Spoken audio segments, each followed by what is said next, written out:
All right, next up, we have a presentation by Magdiel Galan, who is a supply chain technical analyst at Intel and has been leading an effort to work with the Conservancy to test the use of drone technology to identify invasive plants in the preserve, specifically taking images, high quality images with drones, and then training an artificial intelligence system to identify the buffel grass primarily, but fountain grass we've looked at as well. This is extremely exciting because if when they do get this up and running, it's going to be useful for for identifying the invasive plants in the preserve in areas that are very difficult to get to, but can also have regional implications as well. So thank you, Magdiel, for taking time out of your day to be here, and I will turn it over to you. Excellent. I'm glad to be here. Can you guys hear me okay? Okay, so let me see if I can share my screen and let me know if you can see it properly. Not yet. Oh, it's coming up now. Showing up? Yes, it's in the slide mode. I'm switching to, okay, ready? All good. Excellent. Well, again, thanks for the opportunity. I'm glad to be here.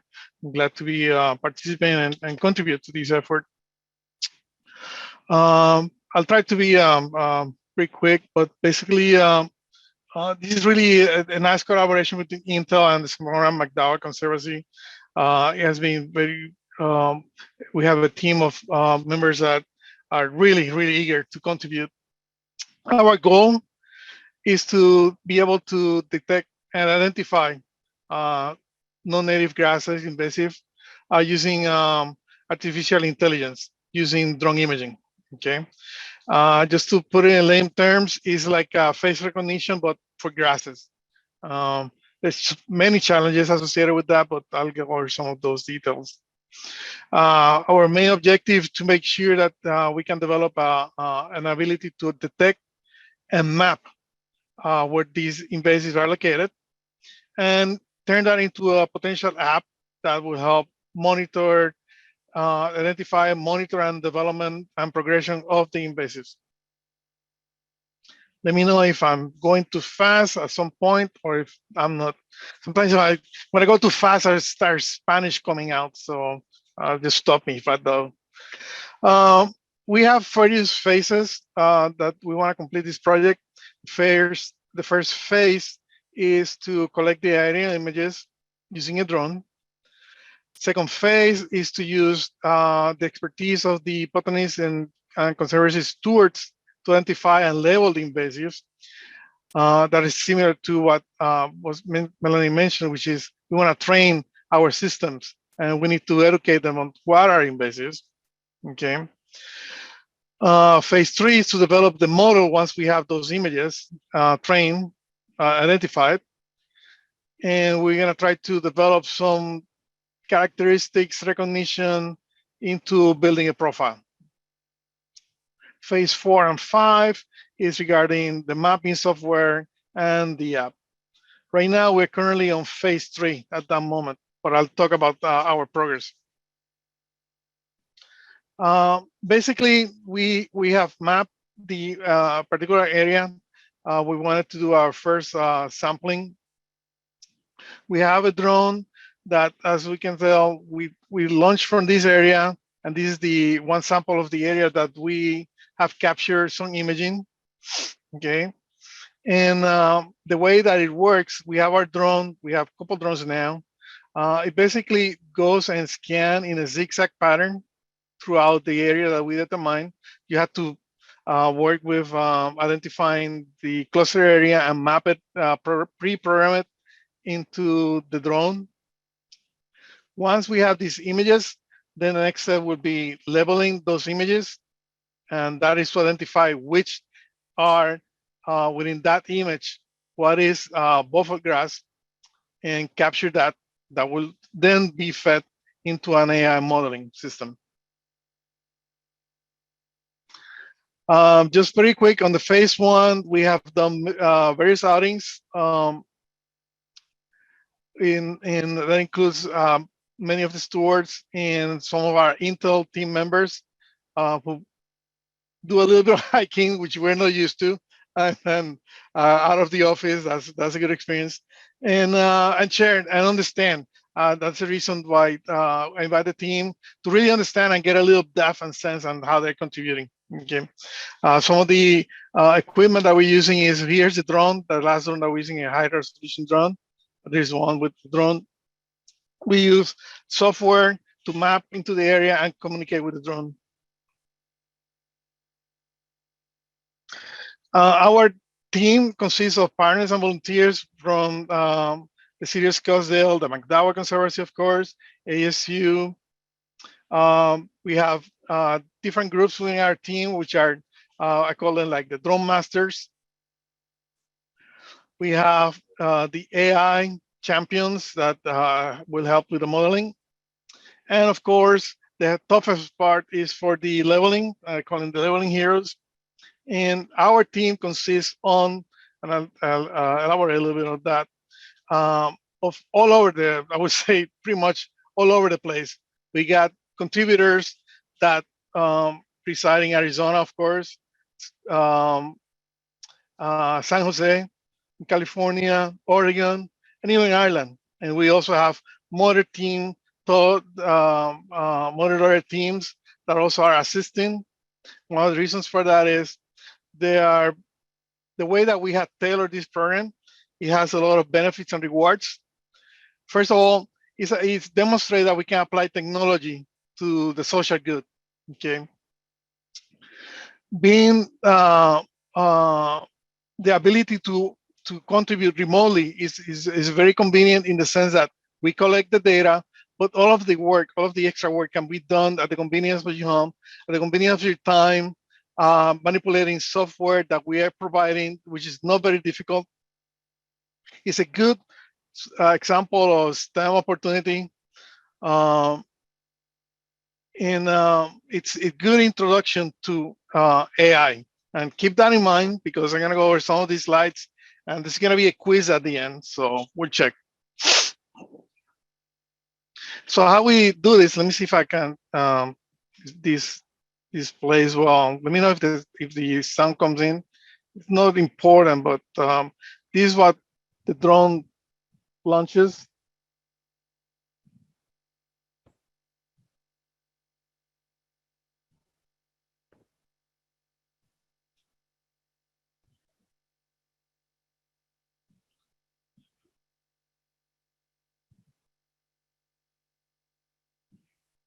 I don't know if you heard that, but at least you can see it's one of our bigger drones.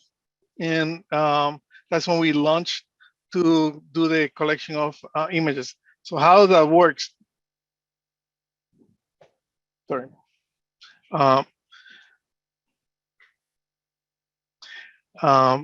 This little speck here is the drone. So watch that. You see how it moves around.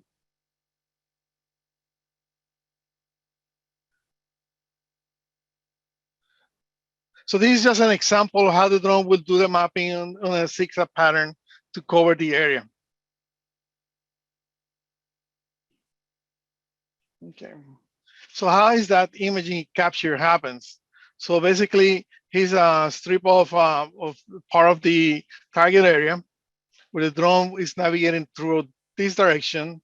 So as it progresses, it captures one image. It does a little bit more, and it captures a little bit of more image, and it does a sampling.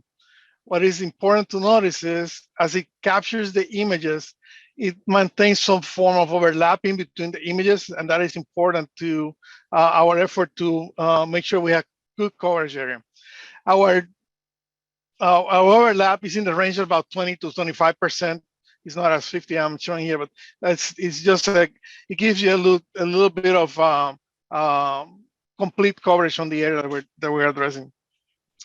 One of the things that also it's important to note is as we move along, notice the change on perspective, like for example, the shadow of the cactus that is here, and how things change a little bit on the angle as the drone moves around the path, and it compensates for the time for the area. Okay. So some of the challenges in the phase one, which was the image capturing, is we wanted to make sure we have a good representative area that will capture enough sampling. And from the images I showed, there was plenty of buffer grass. We also want to make sure we capture a good sampling of the target. That means capturing hundreds, probably thousands of images that needs to be analyzed. An important factor is lighting conditions, whether it's sunny or overcast, morning versus afternoon. That really changes the profile of the image that we're capturing, and that becomes significant. Also, we need to take into consideration whether it's seasonal, what time of the year we're capturing these images, at the beginning of the year, spring, winter, summer. Those change the parameters to what we need to identify to fit into our model. And of course, the image quality, which is is affected by the resolution as a factor of the altitude where we're capturing the images. Part of that altitude is a trade-off between how much area you want to cover versus how much time you have your drone flying around to capture those images. So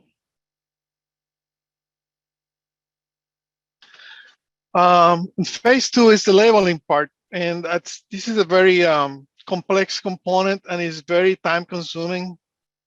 So here's an image of the captured area. Here's the labeling that is being done by, in this case, by our stewards, which is Paul and Juan has been helping on this very greatly. And we use this information to start building our model.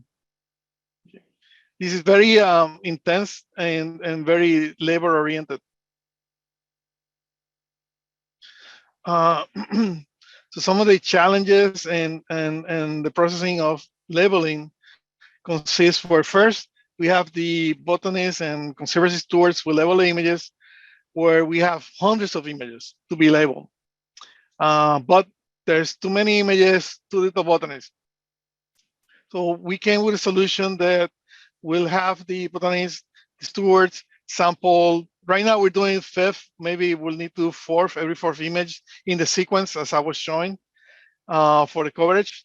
And then the remainder of the images will, part of the Intel team will fill that gap by taking the information that was done on those images that were labeled by the experts and project and reproduce the same images on the same labeling on the other images. And what I mean by labeling is you need to look closely into the images. We can zoom into them, and then using a special software, it's easy to use, you encircle or capture which of the images within the image where it consists to be buffer grass. And we need to be careful to isolate between what is buffer grass and something else, because that's how the model will tell one from the other. I'll elaborate on that a little. So yeah, labeling is tedious and time consuming. And our approach has been, if we can collect enough volunteers, we can distribute that paint between a few more people. And instead of a person doing 100 images or so, we can just assign 5 to 10 images, which is very, very accommodating, very doable, and at the time and the issue of the person. And it can be done here in Arizona. It could be at the home.